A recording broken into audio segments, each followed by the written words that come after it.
My really good friend and brother, Gordon Thornton, yesterday in one of our community coaching calls, said to everybody on the call, there's really only two things in this world. There's fear and there's love. We're human and we operate from both. Every single day we get up, we have that choice to feel what we feel, to feel scarcity, to feel rejection, to feel abandonment, to feel all those things. And we then take that inside and we multiply it. We start to catastrophize and our brain kicks in and starts to try to keep us safe by figuring out scenarios and I'll figure this out so I don't feel that way. Running from the fear. Or are we coming from a place of love that day? What I've learned, especially since my brain, I've really done a really good job of training this brain since I was a very young child. It's very strong. Smartest kid in the class and all that good stuff, right? But now as I move into this piece of things, operating from love, what does that even mean? Operating from love means starting the day, who do I want to serve today and how do I want to show up for them? But mostly, how do you want to show up for you? How can you show up better for you today? And look at everything you do have around you. Gratitude is the portal to getting to love.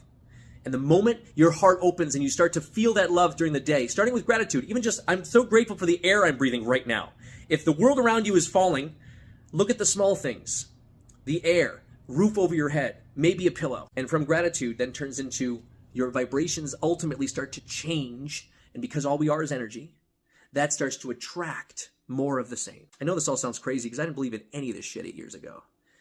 And with what I've seen and with what I've felt, I now know. I know what's real and what's not. So as you heard me say before, these videos are not necessarily for you. They're for me to affirm what I'm learning for me. You can get up every morning and you choose. Am I operating from fear, from scarcity, from rejection, from all of those unworthiness feelings? And you know what that does. Your brain just starts to kick in. And does that even serve you, right? And the whole day is gone before you know it. And you just stress yourself out. And you've cost yourself at least 1 or 2 years of your life. So all that stress that you provided, that came on yourself. Or I see you, stress, anxiety, and fear. I see you. I appreciate you. I'm not going to just push you down and ignore you. I'll feel that for a minute. And then I'll say, but how can we take this and move it into love? How can we take this to let it serve us and move into that next phase of where I know I can create with and I can be in abundance and I can serve others and I can give. Even if I feel like today I don't have anything to give, that's the one secret to coming out of scarcity. You give anyway. You give money, time, effort, service, energy. You give anyway. I had a fantastic moment last year where I was having a very difficult few months personally, but also in a professional way. We were shutting down a few of the companies because I was called to do it, and it was very hard.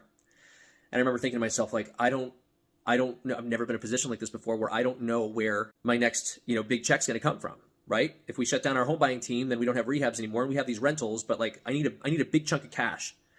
And I remember having the spiral. And I remembered also what I had learned. So I went to my personal account and I took out some money. And all of a sudden someone was on Facebook, one of my friends was asking for some money for an event that they were doing. And I knew that if I made that donation to that person, that I certainly would not have the money to take my kids on that trip in 3 weeks, but I also that was cutting into the grocery bill at that point. And I remember making that donation, and all of a sudden, because of who I was and who I had shown up for in that moment, I received a Facebook message from somebody that wanted me to help them wholesale a project, and that wholesale fee ended up being $150,000. I'm not saying that because if I even believed that, if I believed, okay, if I just donate this money, I'll get it back like this, it doesn't work that way. You have to give with no intention of receiving. So these are stories I share, again, for me and not for you. Are you operating out of fear, or can you learn to pivot and operate out of love?